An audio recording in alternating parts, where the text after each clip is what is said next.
Au nom du Père et du Fils et du Saint-Esprit, ainsi soit-il. La question que je me suis posée toute cette semaine de l'octave de Pâques, mes frères, a été de savoir où était le Christ en dehors des apparitions dont il a gratifié les apôtres ou les saintes femmes après sa résurrection. La question reste sans réponse. Mais ce que nous savons, c'est que d'après les évangiles, notre Seigneur est apparu une dizaine de fois entre le dimanche de Pâques et le jour de l'Ascension. Le jour de la résurrection, le jour de Pâques, il s'est montré 5 fois. Aux saintes femmes, à Marie-Madeleine, aux disciples d'Emmaüs, à Simon-Pierre tout seul, et enfin, le soir, aux disciples réunis. Et Thomas n'était pas présent. Thomas a dû attendre 8 jours, 1 semaine, avant que le Seigneur apparaisse de nouveau. Qu'a fait Jésus pendant toute cette semaine? Mystère. 1 semaine pendant laquelle la foi de Thomas a été mise à rude épreuve.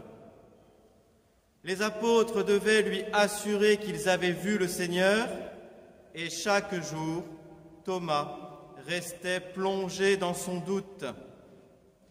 Il devait être tiraillé entre les affirmations de tous ceux qui avaient vu le Christ ressuscité et l'absence persistante de confirmation de la part de Jésus.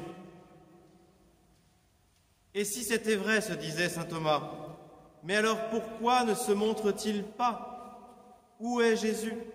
Que fait-il? Ils ont dû se tromper. Ils ont été victimes d'hallucinations collectives et personnelles. Et pourtant, ils ont l'air tellement sûrs d'eux. Telles devaient être en effet les interrogations de l'apôtre. Pendant 8 jours, le Seigneur a laissé Thomas mariner dans son doute et ses interrogations. Mais c'était afin de le mettre à l'épreuve et de préparer son cœur à se rendre à l'évidence quand il verrait enfin le ressuscité et à proclamer humblement et solennellement ce qui fait notre foi à tous: Jésus, mon Seigneur et mon Dieu. Qui n'a jamais été mis à l'épreuve dans sa foi? Qui ne connaît pas ou n'a jamais connu le doute?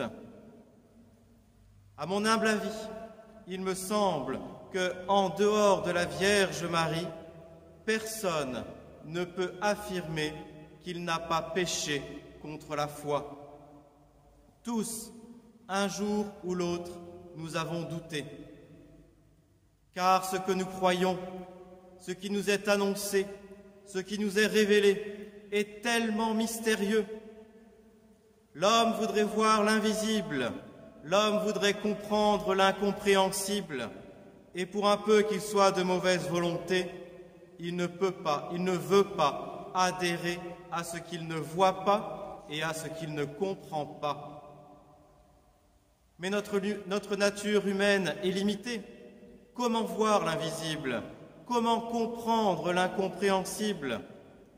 Comme le dit notre Seigneur, nul ne sait qui est le Fils si ce n'est le Père, ni qui est le Père si ce n'est le Fils, et celui à qui le Fils voudra le révéler. Il n'est donc pas possible sur cette terre de tout comprendre et encore moins de voir. Ce n'est d'ailleurs pas ce que le bon Dieu attend de nous. Qu'attend-il alors? Il attend que nous lui fassions confiance, car il nous a donné des motifs sérieux de croire. Sa parole, le témoignage du Père, ses miracles, Et depuis son départ, il ne cesse d'intervenir pour venir en aide à notre manque de foi. Les apôtres firent des miracles encore plus grands que les siens, confirmant ainsi leurs paroles par des prodiges qu'ils semaient sur leurs pas. Et encore de nos jours, les miracles existent, des signes éclatants, comme le miracle du soleil à Fatima en 1917, et d'autres plus intimes qui parsèment notre vie, des guérisons inexpliquées par la science, des réconciliations familiales, des situations inextricables qui se résolvent comme par enchantement. Que de signes le Seigneur nous envoie-t-il pour nous montrer que c'est bien lui qui est le maître du monde? Tous ces signes ne convertissent pas forcément les pécheurs, car la foi, faut-il le rappeler, est un don de Dieu. Mais nous, qui avons la foi, nous avons besoin de ces signes pour qu'elle soit fortifiée.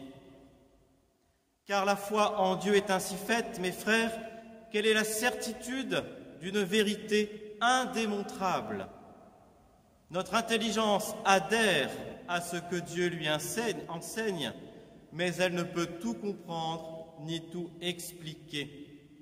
Il faut l'accepter humblement, car c'est vrai, il y a des mystères en Dieu, il y a des mystères dans ce que Dieu nous demande de croire. Mais n'y a-t-il pas des mystères aussi dans la nature? La vie humaine est pleine de mystères, et malgré les progrès impressionnants, la médecine n'est pas capable de tout expliquer. Comment, alors, pourrions-nous tout expliquer en Dieu? C'est un peu le cri d'étonnement de saint Paul. Ô profondeur et richesse de la sagesse et de la science de Dieu, que ses jugements sont incompréhensibles et ses voies impénétrables. Qui a connu la pensée du Seigneur? Qui a été son conseiller? La foi pose de multiples questions. Certaines ont une réponse, mais pour beaucoup, les théologiens ont beau réfléchir, ils n'ont pas la réponse. Le mystère subsiste. Et devant le mystère de Dieu, nous ne pouvons alors qu'adorer, comme saint Thomas, mon Seigneur et mon Dieu. Ce n'est pas un hasard, mes frères, si la liturgie nous parle aujourd'hui de la foi. Notre victoire, c'est la foi dans le Christ, dit saint Jean. C'est que nous sommes encore dans le prolongement de la résurrection, de la fête de Pâques. Si Jésus n'est pas ressuscité, dit encore saint Paul, notre foi est vaine. Eh bien, au cours de la veillée pascale, nous avons renouvelé les promesses de notre baptême. Et d'habitude, on baptise des adultes la nuit de Pâques. Un adulte aurait dû être baptisé la semaine dernière, ici même. Or, quelle est la première question que pose le prêtre aux futurs baptisés? Que demandez-vous à l'Église de Dieu? Et le catéchumène de répondre « la foi ». Et que vous procure la foi? La vie éternelle. Jésus est vainqueur. Et notre victoire à nous chrétiens, c'est notre foi en Jésus ressuscité. Croire en Jésus, lui faire confiance, suivre son exemple, obéir à ses commandements et principalement le commandement de la charité, c'est à coup sûr participer à sa victoire et obtenir la vie éternelle.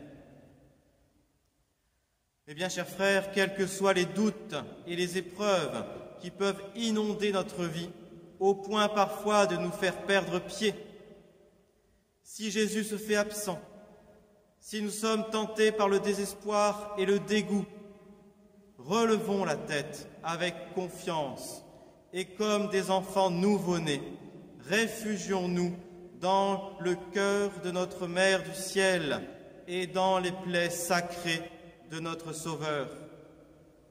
Adorons les mystères insondables du Dieu riche en miséricorde. Et pour retrouver la paix de nos âmes, ne cessons de dire avec saint Thomas, mon Seigneur et mon Dieu. Au nom du Père et du Fils et du Saint-Esprit, ainsi soit-il.